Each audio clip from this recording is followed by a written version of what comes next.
This is the 2021 Brewtubers Online Brewers Club Yeast Experiment number 1, Dropkavike Nate Pale Ale. Thank you to our sponsors, Imperial Yeast, 5 Star Chemicals, Beer and Wine Hobby Homebrew Supply Store, Brewing America, all stainless steel mash paddle sponsors. Also Hopsteiner and Yakima Chief Hops. Get brewing. Hey guys, Matt here, Wreck the Brewery. Going to do the final beer that I have to review for the 2021 Brewtubers Yeast Experiment. This is hub number 1, the DKN or Dropkavike Nate. This is Jerry's entry. Just happened to be the last one in the fridge. I just kind of pulling them out one by one as I put them in there. Really. Get some information about this here. Let's see what he has on the label first. He's calling it the DK Not Sure What Went Wrong 2021.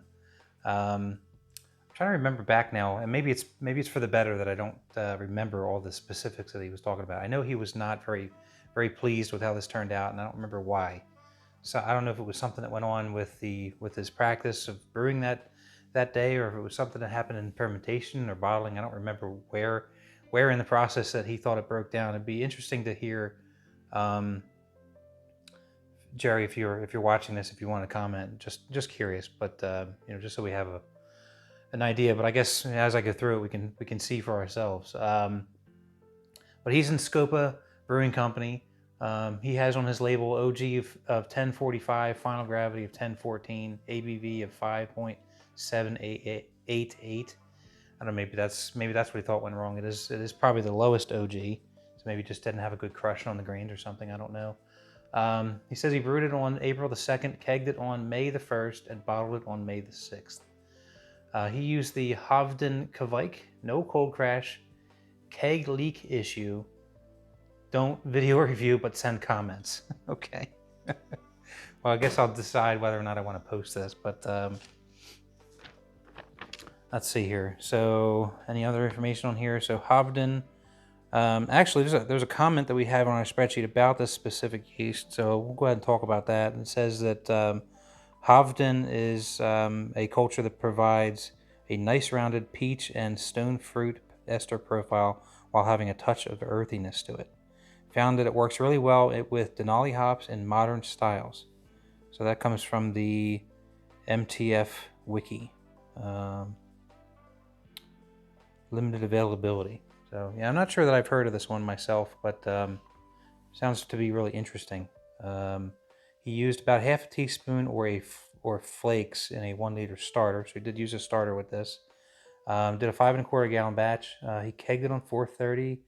He has an electric system, mash and boil. Mashed at 153. He did a whirlpool of 170 degrees for 30 minutes. Original gravity. He's got it listed here as 1056. But on here he's got it listed as 1045, so I'm not sure what the discrepancy is there. What else do we got here?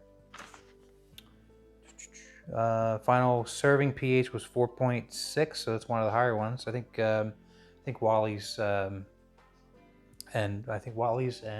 Gary's actually were up there as well. He did force carbonated, but he didn't put any numbers on here on how he did that. So let's go ahead and see. I got my bottle opener here on my keychain. Never leave home without it. Got a nice little hiss on that. It's actually raining outside. I don't know if you guys are hearing any of that on hitting the door there, but probably not because the lapel mic's pretty focused. All right, last bit of that behind. Just in case. Wow, I think this is one of the lighter ones. This is probably this similar color hue of the Berserker. That was Dennis's.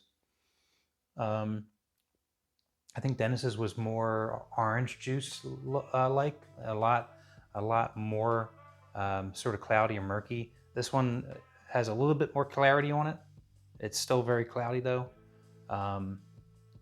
But it's definitely that kind of color. So it's one of the lighter ones of the bunch. So I guess out of all of the ones that I've reviewed, if I can remember correctly, and my memory is not that great, so I might miss something here. But I'm thinking that I think Nikhil's is probably the darkest, or one of the darkest, and the Berserker, Dennis's, and this one from Jerry, I believe are probably the lightest of the bunch. So that's cool. It's got a little bit of a cap on it. The head kind of dissipated quickly, but the cap is hanging around. The bubbles are lingering onto the glass, so that's cool. You can see some carbonation in there.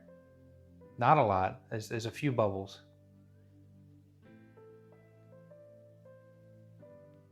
The aroma on this is quite nice. Yeah, I'm definitely picking up some of that stone fruit character. A lot of peach on the aroma.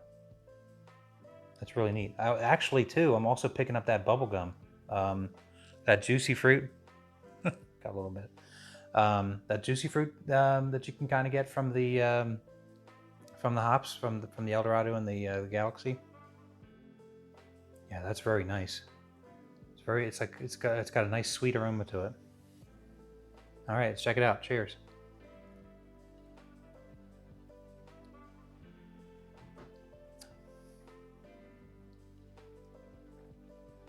Yeah, the taste kind of follows that, actually.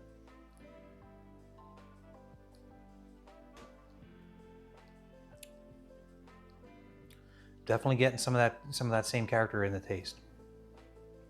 It's really nice. Getting some of that peach, getting maybe just a hint of citrus in there in the background.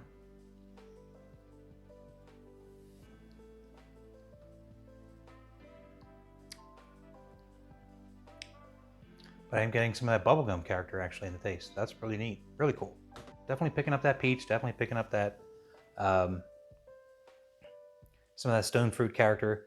And what's really cool about this, I think, is that it's pulling up some of that DKN descriptors that you expect. It's pulling up that juicy fruit bubblegum that Nate likes to describe about on the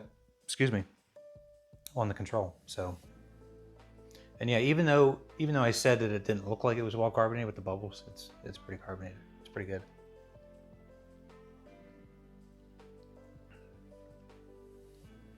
So yeah, I'd be interested to hear, Jerry, just because my memory is just horrible. You know, where you thought this went wrong. I think this is pretty nice. This is good.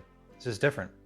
It's an interesting sort of blend of, what you expect to get out of a DKN, and it's got just enough of a twist that it's different with the yeast that you decided to use, and that's really cool. That peach that got added in there, that's not something that I typically get out of a regular DKN. So that's pretty cool how that happened. Well, this has been a really fun experiment. I really enjoyed every one of these. It's really neat to see what the yeast does to every single beer, even though we've all done the same exact thing and just dumped in a different package of yeast, and that one item that goes into the recipe just in some cases just nudged the recipe here or there. In other places it drastically changed it. Very cool experiment. Really enjoyed it. I do want to thank everybody who participated. Thank you for joining us. I look forward to checking out the next one. The Saison is the one that's coming up next. I've already gotten all my beers sent to the hub that's going to Woodshed Brewing, Dennis, and he's going to farm all that stuff out to all of us. So you'll see another slew of reviews coming here hopefully shortly. And again, just a final thank you for the sponsors with this, Beer and Wine Hobby, for putting together all of the ingredients and supplying all those ingredients for us for this recipe. Thank you to 5 Star Chemicals for keeping the brewery clean and sanitary. Thank you to Yakima Chief and Hopsteiner for providing a bunch of hops, which I'm sure I'll be using in future brews for a long time to come. Thank you to Brewing America. I got their muffin top glasses. Awesome glasses. Love these. They're really nice. I have 4 of these, so thank you for joining on board. Thank you to Imperial Yeast for providing us a bunch of yeast this year. And I don't think I'm missing anybody here. If I am, I apologize. It is in the intro as well. I believe all of our sponsors are mentioned there. So with that, I'm going to leave you. I've rambled on long enough. Thanks again. Been a lot of fun. Look forward to the next one. See everybody later. Have a good night.